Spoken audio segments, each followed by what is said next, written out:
अस्सलाम वालेकुम everyone, welcome to R S academia. आज हम जिस एक्सरसाइज को सॉल्व करेंगे that is the review exercise 1 of unit number 1 real number. First question इनके एमसीक्यूज़ हैं। एमसीक्यूज़ को सॉल्व करेंगे हम लोग। करेक्ट आंसर के साथ मैं आपको रीज़न बताऊंगी कि इसका ऑप्शन ये क्यों है।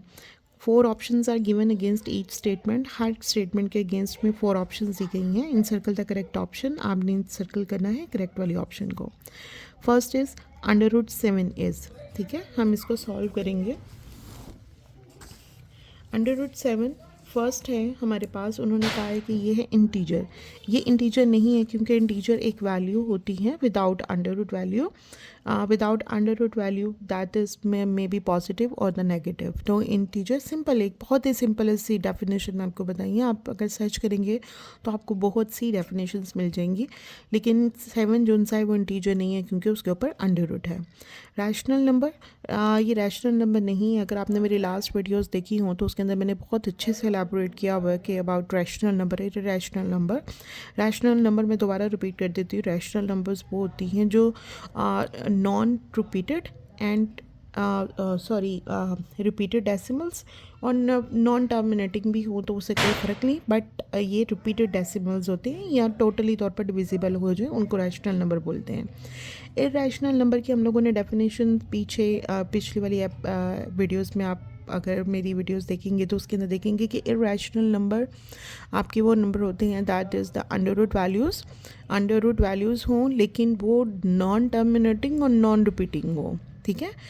जैसे हम लोगों के फर्स्ट ऑप्शन में √7 को अगर हम अंडर रूट पर निकालते हैं that is the value 2.6457 and ये चलती जा रही है, ठीक है।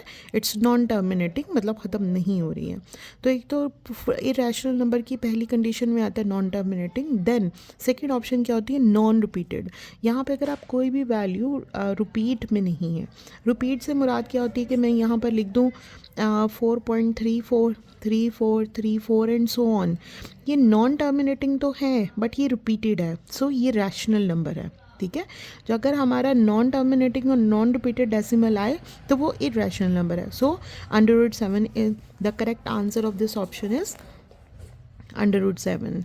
फिर हम लोगों ने इरेशनल नंबर की इरेशनल नंबर की डेफिनेशन में पढ़ा था कि 3 किस्म की वैल्यूज़ हैं जो हमारी इरेशनल होती हैं। एक जिनके ऊपर अंडर आए और वो नॉन रिपीटेड हो। दूसरा पाई वाली वैल्यू, क्योंकि पाई वाली वैल्यू भी आप कैलकुलेटर पे देखते हो तो 3.14 एंड आगे नॉन रिपीटेड और नॉन टर्मिनेटिंग आती हैं। और एक ओलर नंबर भी मैंने आपको लास्ट वीडियोस में कैलकुलेटर में निकाल के दिखाया था, वो आपकी नॉन टर्मिनेटिंग और नॉन रिपीटेड डेसिमल्स होते हैं। सो ये तमाम हमारी ये 3 ऑप्शन जो सी है ये इरेशनल नंबर की है। अब सेकेंड वाला पार्ट आपका यही है कि pi and e are natural number नहीं है क्योंकि ये हम लोगों की अंडर उसमें पॉइंट में और नॉन टर्मिनेटिंग में आती हैं, इंटीजर्स भी नहीं है। So the best option is the irrational number. Next है हमारे पास if n is not a perfect square. Perfect square का मतलब है परफेक्ट, पहले मैं परफेक्ट स्क्वायर आपको बताऊंगी क्या होगा। अगर मैं अंडर रूट के ऊपर 16 लिख दूँ तो 16 हमारे पास √4 का स्क्वायर है, ठीक है। यानी 16 हमारे पास है परफेक्ट स्क्वायर ऑफ 4, ठीक है। तो उन्होंने कहा कि इफ़, और अगर मैं यहाँ पर यही आपको मैं 15 लिख दूँ तो हमें मालूम है कि 15 किसी का भी स्क्वायर परफेक्ट स्क्वायर नहीं है, ठीक है। सो मैं इसको 3 × 5 कर सकती हूँ, 5 × 3 कर सकती हूँ, 15 × 1 कर सकती हूँ, लेकिन 15 जो सा है वो किसी का स्क्वायर नहीं है। अगर if n is not a perfect square, जैसे मैं n को एज एग्जाम्पल दे रही हूँ आपको, 15 हो जाए, देन √n इज़, अब अगर मैं इसी 15 का अंडर रूट निकाल दूँ तो एक तो ये अंडर रूट वैल्यू, दूसरा ये नॉन रिपीटेड वैल्यूज़ होंगी, ठीक है। और नॉन रिपीटेड वैल्यूज़ हमारी कौन सी होती हैं, इरेशनल नंबर।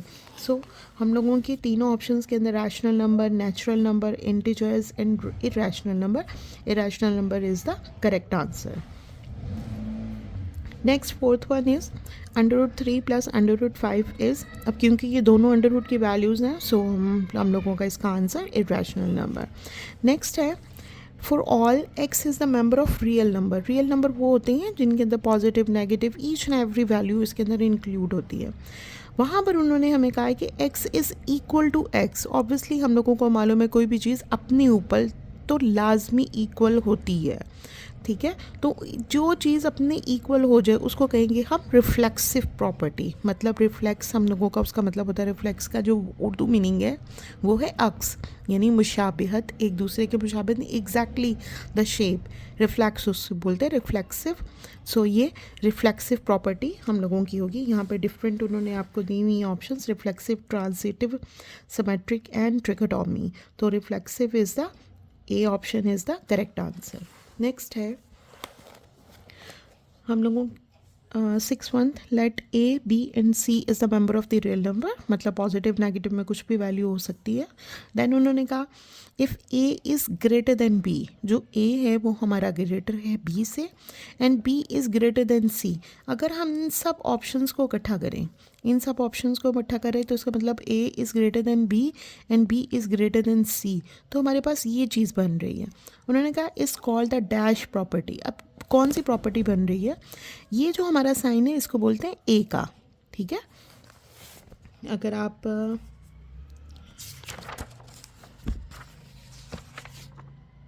सॉरी ये नीचे ही दिया हुआ है. उन्होंने कहा कि if A and B are the real number, A is greater than B and B is greater than C. तो उन्होंने कहा कि A is greater than C is called, हम ए को ग्रेटर देन सी को हम लोग क्या कहेंगे, इस प्रॉपर्टी को क्या कहेंगे, इसको हम बोलेंगे ट्रांजिटिव प्रॉपर्टी. मतलब ये ट्रांसफ़र हो रहा है. अब जैसे मैंने आपको यहाँ पे बताया कि A is greater than B and B is greater than C, हम लोगों की ये प्रॉपर्टी बन रही है. अगर मैं इन दोनों को, इस ऑप्शन को देखूँ, इस वाली ऑप्शंस को, A is greater than B and B is greater than, तो इसका मतलब ये दोनों तो एक ही ऑप्शन है. इसका मतलब ए तो ऑब्वियसली सी से बड़ा है.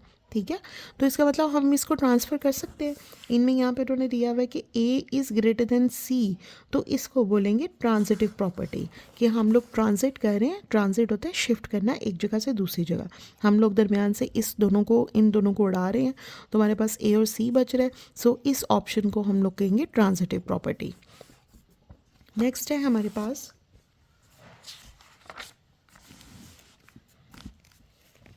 यहाँ पे उन्होंने कहा कि 2 की पावर x मल्टीप्लाई बाय 8 की power x is equal to 64. Then हम लोगों ने x की वैल्यू फाइंड आउट करनी है. इसको सॉल्व करते हुए 2 की पावर x इंटू 8 को मैं फैक्टराइज कर दूंगी. 2 इंटू 2 इंटू 2, 3 टाइम्स 8, इसकी पावर 8, और 64 को फैक्टराइज कर दूंगी मैं. यहाँ पे मैं आपके लिए दोबारा कर देती हूँ. 64 2 32, 16 8 4 2 एंड दिस वन इज़ 2, यानी 6 टाइम ये हमारे पास 2 आ गया. मैंने यहाँ पे लिख दिया. ठीक है, 2 की power x as it is आ जाएगी मल्टीप्लाई बाय के 2, ये 3 टाइम्स था 2 का क्यूब, और ये x के साथ मल्टीप्लाई हो गया 3x इज इक्वल टू 2 की पावर 6. अब हमेशा याद रखिएगा कि जिनकी बेस एक जैसी हो और आपस में मल्टीप्लाई हो रही हों, ठीक है, बेस एक जैसी और आपस में मल्टीप्लाई हो रही हैं, तो उनकी पावर जो सी हैं वो प्लस होती हैं.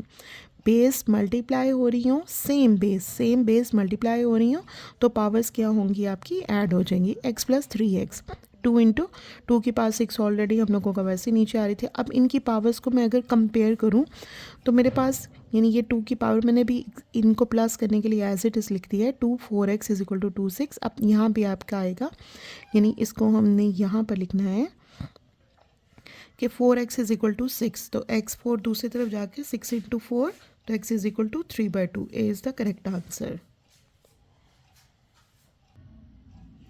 नेक्स्ट है हमारे पास 8 वाला, let A B A and B is the member of the real number, यानी पॉजिटिव में हो सकती है, नेगेटिव में हो सकती है. Then A is equal to B and B is equal to A, मतलब अगर ए बी के इक्वल है then B is also equals to A, is called the dash property. आपकी प्रॉपर्टी, अब A is equal to B and B is equal to A हो, then that is again, जैसे मैंने आपको कहा, एक दूसरे की रिफ्लेक्शन है, तो उसको हम क्या कहेंगे, रिफ्लेक्सिव प्रॉपर्टी. सो हमारी option A is the correct answer. Next है हमारे पास 9th वाला, √75 प्लस √27 इक्वल्स टू. इसको सॉल्व करेंगे हम. √75 को मैंने फैक्टराइज किया 75 को मैंने फैक्टराइज किया, that is the 3 to the 6 and 1 carry, 2 3 5 the 15, 5 5 the 25 and 5 1 the 5। ठीक है, मैंने इसको फैक्टराइज किया, 3 इंटू 5 इंटू 5 आ गया, एंड देन प्लस, ये प्लस का साइन है, प्लस 27 को फैक्टराइज किया 3 इंटू 3 इंटू 3। ठीक है, अब ये हमारे पास है स्क्वायर में, ये भी एक पेयर बन रहा है और ये भी पेयर बन रहा है। मैं इनको पेयर की फॉर्म में लिख दूँगी, √3 मल्टीप्लाई बाय 5 का स्क्वायर प्लस √3 और 3 का स्क्वायर। अब क्योंकि ये स्क्वायर इसको अगर मैं अलग अलग करूँ तो ये 5 का स्क्वायर इससे कट गया, जो √ से बाहर आ गया, और √3 एज इट इज़ यहाँ पर आ गया। ऐसे ही इसी के साथ सेम हुआ, ये √3 बाहर आ गया और इस स्क्वायर के साथ इसका अंडर कट के ये 3 हमारे पास बाहर आ गया। अब इन दोनों में √3 कॉमन है, मैं उसको कॉमन निकाल दूँ तो पीछे बचेगा 5 + 3, और 5 और 3 8 √3। सो हमारे पास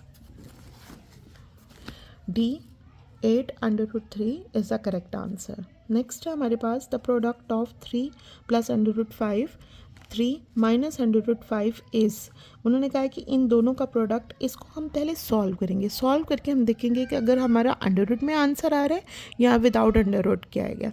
अगर जो अंडर के अंदर आंसर आ रहा है then it will obviously the irrational number, लेकिन अगर अंडर हमारा क्योंकि सेम वैल्यूज़ हैं, अगर स्क्वायर की वजह से कट जाता है तो ये हमारा रैशनल नंबर में आएगा।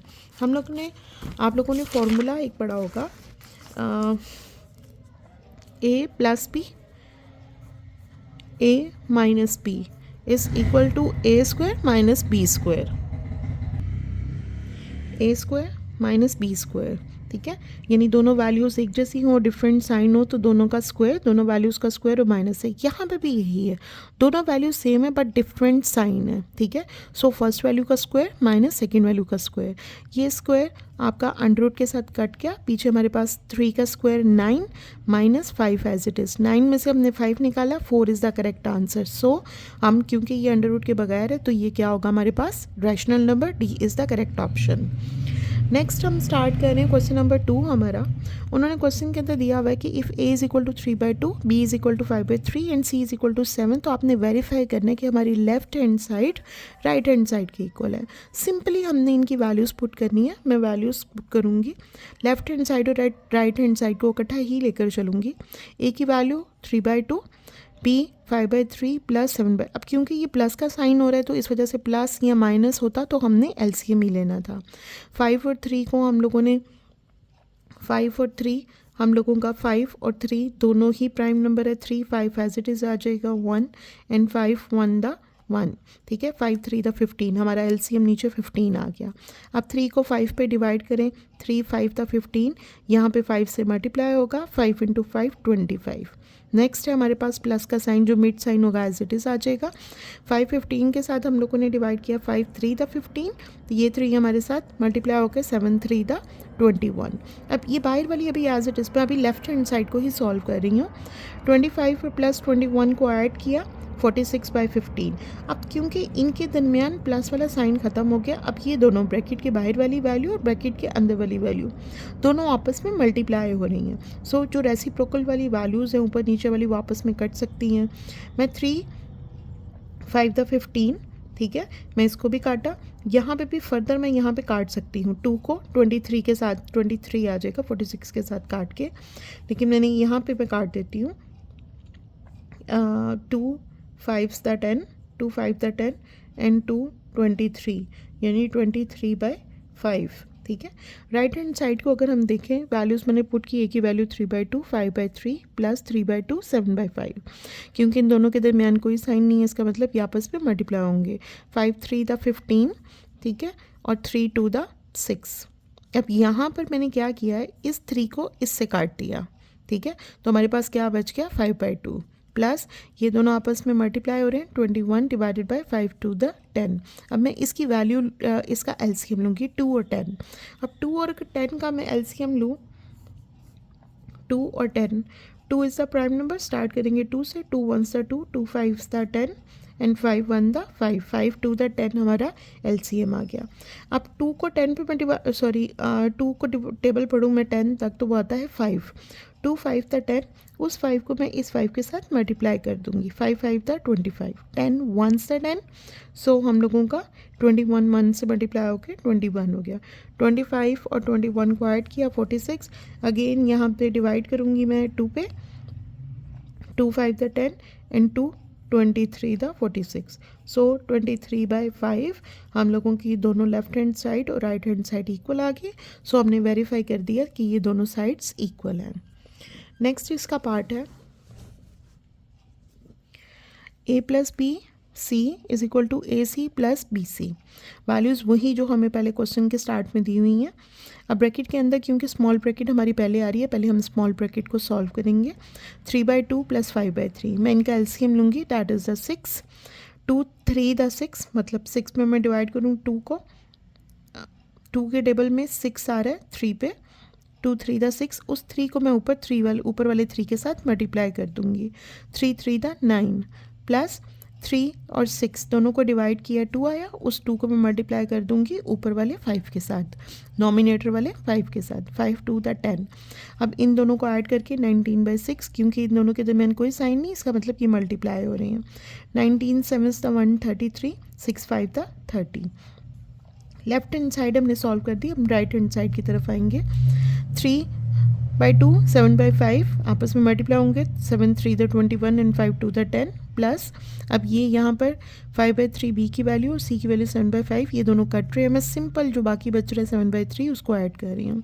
नीचे हमारा इसका LCM आ गया 10 और 3 का, इनका 10 और 3 का LCM मैं आपको निकाल के दिखा देती हूँ। 2 5 द 10, 3 पे नहीं जाता as it is, 3 5 1 and 5 1 the 5, 5 3 the 15 and 15 2 the 30। 10 और 30 को डिवाइड किया 3, ऊपर वाले 21 के साथ मल्टीप्लाई हो गया 63 प्लस 3 10 द 30, उस 10 को हम लोगों ने मल्टीप्लाई किया 7 के साथ एंड 70, 63 और 70 को ऐड किया 133 डिवाइडेड आंसर डिवाइडेड बाय 30, हमारा left hand side equal to right hand side आ गया, दैट इज़ द आंसर। ठीक है, हम लोगों ने सिर्फ प्रूव करना है। नेक्स्ट है हमारे पास क्वेश्चन नंबर 3, सेम वैसा ही है, लेकिन यहाँ पर उन्होंने कहा कि एसोसिएटिव प्रॉपर्टी हम लोगों ने सॉल्व करनी है। A is equal to 4/3, B is equal to 5/2, C is equal to 7/4. Then verify the associative property of real number with respect to addition and multiplication. पहले हम लोगों ने सॉल्व करना है associative property with respect to addition and then हम लोगों ने solve करना है associative property with respect to multiplication. मैं पहले associative property with respect to addition लिखा, जिसका फॉर्मूला हमारे पास है A प्लस ब्रैकेट के अंदर B plus C equals to A plus B, bracket के अंदर पहले ए बी यानी पहले वाला पोर्शन आता है एंड देन सी, यहाँ पे लास्ट वाला पोर्शन और यहाँ पे पहले वाला पोर्शन। अब हम उसी तरह लेफ्ट हैंड साइड और राइट हैंड साइड को इकट्ठे लेके चलेंगे। मैंने सबकी वैल्यूज़ पुट कर दी, ब्रैकेट के स्मॉल ब्रैकेट के अंदर वाली वैल्यूज़ को हम पहले सॉल्व करते हैं। 5/2 7/4, इन दोनों का एलसीएम लिया 4 आया, 2 2 द 4, उस 2 को हमने 5 के साथ मल्टीप्लाई किया 10 प्लस 4 1 द 4 और 1 7 से मल्टीप्लाई होकर एज इट इज़ 7, इन दोनों को ऐड किया 17/4। अब यहाँ पे देखिए अगेन प्लस का साइन था, अब क्योंकि प्लस का साइन है इसलिए हम दोबारा एलसीएम लेंगे। 3 और 4 का एलसीएम लिया 12, 3 4 द 12, उस 4 को ऊपर वाले 4 के साथ हम लोगों ने नॉमिनेटर में जो 4 है मल्टीप्लाई किया 16 प्लस 4 3 द 12, उस 3 को हम लोगों ने नॉमिनेटर पे 17 के साथ मल्टीप्लाई किया 17 3 द 51, 16 और 51 को ऐड किया 67/12। अब हम राइट हैंड साइड की तरफ आएंगे। 4/3 प्लस 5/2 को हम लोगों ने पहले एलसीएम लिया क्योंकि वो स्मॉल ब्रैकेट में थे, इन दोनों का एलसीएम लिया 6, 3 2 द 6, 2 के साथ मल्टीप्लाई किया 4 2 द 8 एंड प्लस का साइन एज इज 2 3 द 6, 3 को हम लोगों ने 5 से मल्टीप्लाई किया 5 3 द 15, 8 और 15 को हम लोगों ने प्लस किया 23/6, अगेन प्लस का साइन था इसलिए हम दोबारा एलसीएम लेंगे। इन दोनों का एलसीएम आता है 12, 6 2 द 12, उस 2 के साथ हम लोगों ने 23 को मल्टीप्लाई किया 46, प्लस का sign as it is 4 3 the 12 और 3 से 7 को मल्टीप्लाई किया 7 3 द 21। ठीक है, ये मैंने आपको समझाने के लिए लिखा है, आप पेपर में मत लिखिएगा, ठीक है, लेकिन अगर लिखना भी हुआ तो बहुत छोटा सा लिखिएगा ऊपर करके। 46 प्लस 21 इन दोनों को ऐड किया 67/12। ये हम लोगों की लेफ्ट हैंड साइड और राइट हैंड साइड इक्वल आ रही है, जो प्रूव कर रही है हमारी associative property with respect to addition.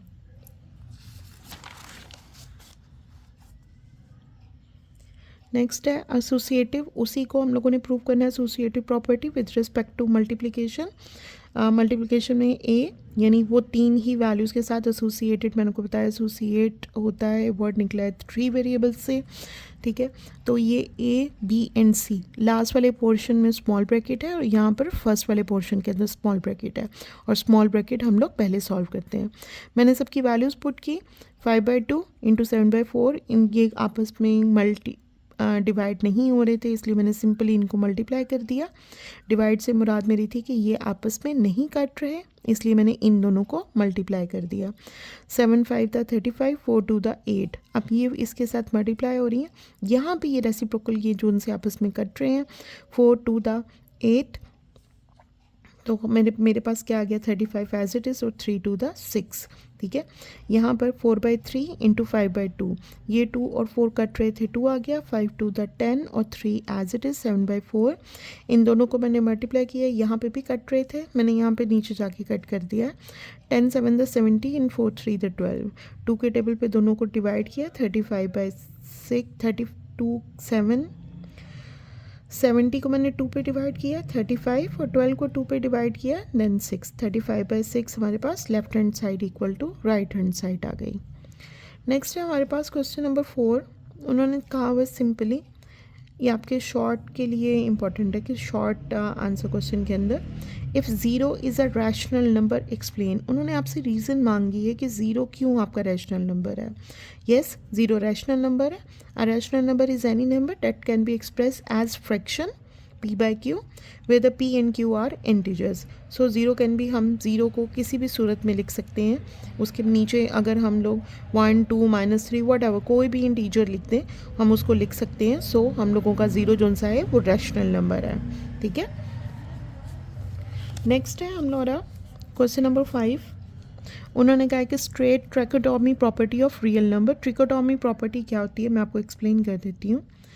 ट्रिकोटोमिक property होता है कि a is less than b। आपका या तो जो भी आप वैल्यू एज्यूम कर रहे हैं वो या तो a जो सा है वो लेस देन b होगा, या आपको a इस इसके ट्रिकोटोमी के अंदर दोनों वेरिएबल की वैल्यूज़ एज्यूम करते हैं, ठीक है।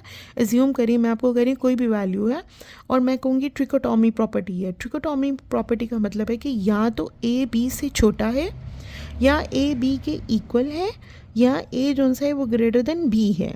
मतलब मैं आपको कह रही हूँ ट्रिकोटोमी प्रॉपर्टी, तो इसका मतलब आप कुछ भी a की वैल्यू एज्यूम कर सकते हो b की निस्बत से, कि a बड़ा भी हो सकता है, a इक्वल भी हो सकता है और a छोटा भी हो सकता है। तो उसको हम बोलते हैं trichotomy property of real number, ठीक है। नेक्स्ट है क्वेश्चन नंबर 6 है हमारे पास। उन्होंने कहा कि find 2 rational number between 4 and 5। हमने 2 रैशनल नंबर इन दोनों के दरमियान निकालने हैं। हमारा रैशनल नंबर मैंने आपको पहले भी ये उसमें आपकी चैप्टर के अंदर आया हुआ है। फर्स्ट रैशनल नंबर निकालने का तरीका क्या है कि जो दो वैल्यूज़ दी हुई हैं आपको, उन दोनों को ऐड करके उसका हाफ निकाल लेना है।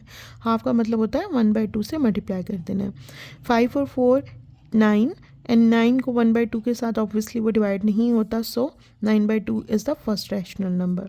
अब सेकंड रैशनल नंबर कैसे निकालना है हम लोगों ने, जो हमारा फर्स्ट रैशनल नंबर निकला है हम लोगों ने जो निकाला है वो 9/2 प्लस 4 या 5 में से कोई भी वैल्यू आप उसको उसके साथ ऐड करके हाफ कर देना है। हमने हाफ से मुराद होता है मल्टीप्लाई करना 1/2 से। हमने इसका एलसीएम लिया, इसका एलसीएम लिया 2 1s द 2, 9 1 के साथ डिवाइड आ गया, 4 के नीचे 1 है, 1 2 द 2, ठीक है। तो वो 2 ऊपर 4 के साथ मल्टीप्लाई हो गए, 4 2 द 8, 9 2 द 9 और 8 प्लस किया 17/2, इन दोनों को आपस में मल्टीप्लाई किया 17/4। सो 9/2 और 17/4 ये हम लोगों के 2 रैशनल नंबर हैं।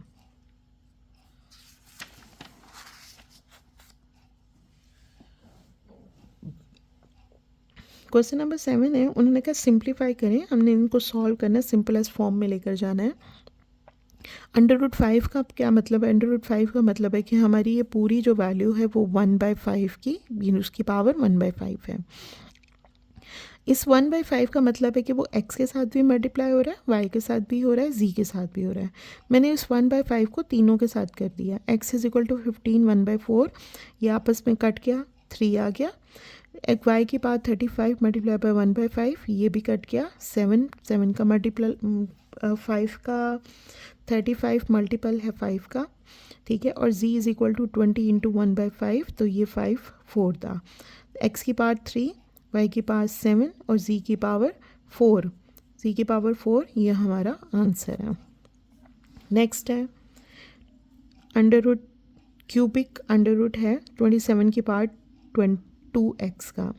अब 27 को मैं अगर फैक्टराइज करूँ तो 3 इंटू 3 इंटू 3 है, उसकी पावर 2x है, और इस अंडर रूट की वैल्यू को 1/3 है, ठीक है। ये 3 की क्या हो गया हमारे पास, क्यूब। इस 3 के क्यूब को, यानी ये 3 का क्यूब हुआ था, इस 3 के क्यूब को अगर मैं 2x से मल्टीप्लाई करूँ, ठीक है, और ये 1/3 हमारे पास बाहर वाला, ये 3 2 के साथ मल्टीप्लाई होकर 6x और 1/3 एज इट इज़ बाहर, और ये यहाँ पे इन दोनों के साथ मल्टीप्लाई, यानी ये हो जाएगा 3 की पावर 6x मल्टीप्लाई बाय 3, तो ये 3 इससे कट के 2x, रिमेनिंग 3 की पावर 2x, ये हमारा आंसर है, ठीक है। नेक्स्ट है हमारे पास थर्ड वाला ऑप्शन, 6 3 की पावर n+2 डिवाइडेड बाय 3 की पावर n+1 माइनस 3 की पावर n। 6, जैसे मैंने आपको पिछले वाले क्वेश्चन में बताया कि अगर बेस एक जैसी हो तो हम उनकी पावर्स को ऐड कर सकते हैं। इसी तरह अगर किसी की भी पावर इस तरह प्लस में आ जाए, जिसमें एक कांस्टेंट भी और आपका एक वेरिएबल भी है, कांस्टेंट 2 है, वेरिएबल n है, कि वेरिएबल की कुछ भी वैल्यू हो सकती है, उनको हम अलग अलग भी लिख सकते हैं, ठीक है। 3 की पावर n और 3 की पावर 2। अगर आप इसको रिवर्स लेकर चलें, इस रिवर्स लेके चलें, तो मैंने जैसे बताया कि दोनों की बेस एक जैसी हो तो हम पावर्स को ऐड कर सकते हैं, तो यही आएगा।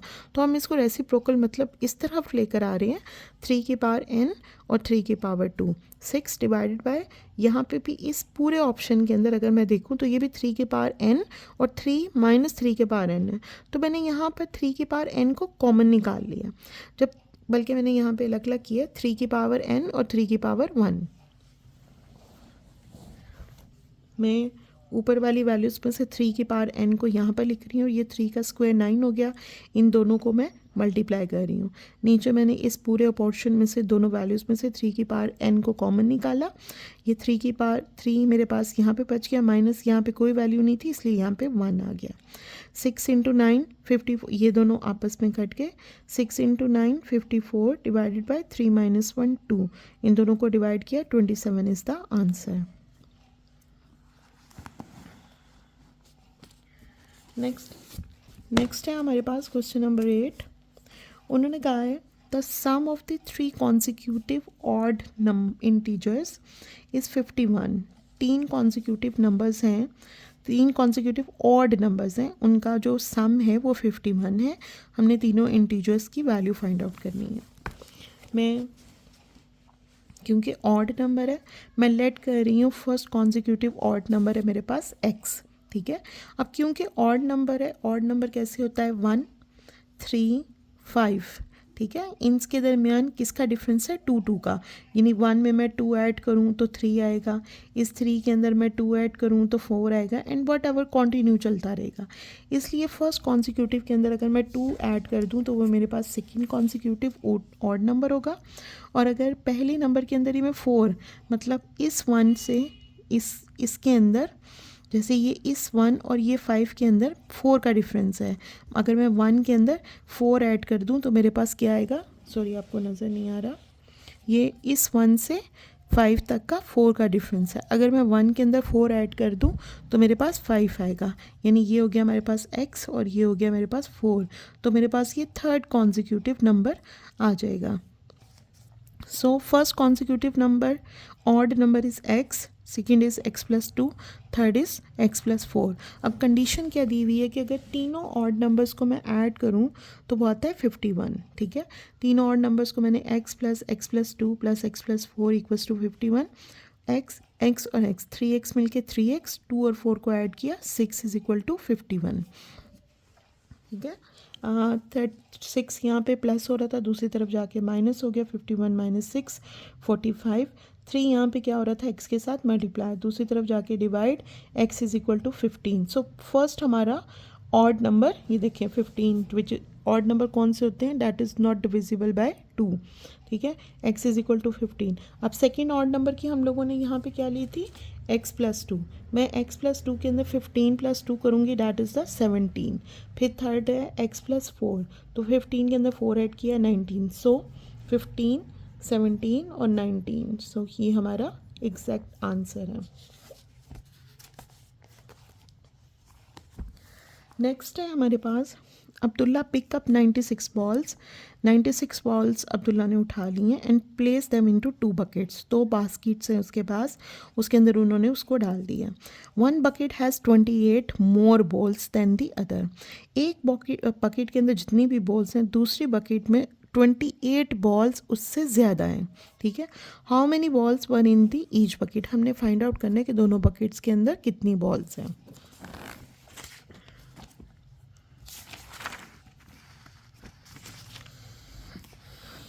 टोटल बॉल्स हैं हमारे पास 96। मैं लेट करी कि अगर फर्स्ट बास्केट मेरे पास x है, ठीक है, उसके अंदर x बॉल्स हैं, तो सेकंड बास्केट में हमारे पास x प्लस 28 हैं, ठीक है।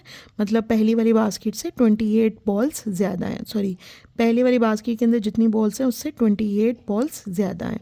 अब गिवन कंडीशन उन्होंने क्या दी हुई है कि दोनों बास्केट्स को मिला के, दोनों बास्केट में जितनी भी बॉल्स हैं उनको मिला के वो टोटल बनता है सम उनका 96। पहली बॉल कितनी, बास्केट में कितनी बॉल्स थी, x प्लस सेकेंड बास्केट में बॉल्स हैं x plus 28 equals to 96। x और x 2x 28 यहाँ पे प्लस हो रहा था, दूसरी तरफ जाके हो गया माइनस, 96 माइनस 28 68। 2 यहाँ पर x के साथ क्या हो रहा था, मल्टीप्लाई, दूसरी तरफ जाके क्या हो गया, डिवाइड। 68 डिवाइडेड बाई 2, इन दोनों को कट किया, x इज इक्वल टू 34, यानी फर्स्ट बास्केट में हमारे पास 34 बॉल्स हैं। और सेकेंड बास्केट में क्योंकि हमारे पास x प्लस 28 था, यहाँ पे x is equal to 34 plus 28, इन दोनों को ऐड किया 62। अब अगर आप इन दोनों को ऐड करेंगे 34 और 62, तो आपके पास 96 बन रही हैं, जो कि टोटल हमारे पास बॉल्स हैं। नेक्स्ट हमारे पास last question of this exercise क्या है,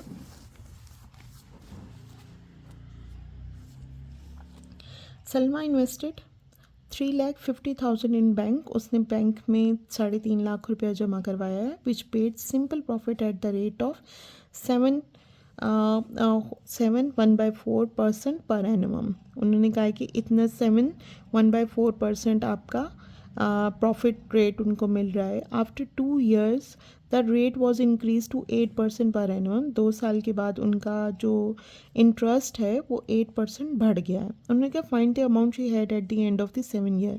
7 सालों के बाद उनके पास टोटल कितनी अमाउंट होगी। बहुत इंपॉर्टेंट क्वेश्चन है ये आपका पेपर पॉइंट ऑफ व्यू से।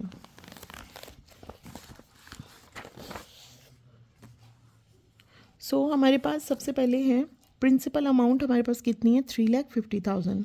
रेट हमें उन्होंने यहाँ पर गिवन दिया हुआ है। मैं इसको क्या करूँगी, आपके प्रॉपर फिक्शन के अंदर इसको सॉल्व कर लूँगी। 7 4 28 प्लस 1 इज इक्वल टू 29/4%। 29 और 4 को मैंने डिवाइड करके 7.25% निकाल लिया। अब टाइम कितना था, पहले वाले 2 साल, ठीक है, जब हमारे पास ये रेट था 7.25 हमारे पास रेट था। प्रॉफिट का फॉर्मूला क्या होता है, आपकी जो investment multiply by rate multiply by time. Investment कितनी थी, 3,50,000, रेट है 7.25%, मल्टीप्लाई बाय टाइम कितना था, 2 years। मैंने इस परसेंटेज को परसेंटेज को मैंने नीचे 100 कर दिया और इन सबको मैंने डिवाइड किया। मेरे पास प्रॉफिट आ रहा है 2 years का 50,750 रुपीज़, ठीक है।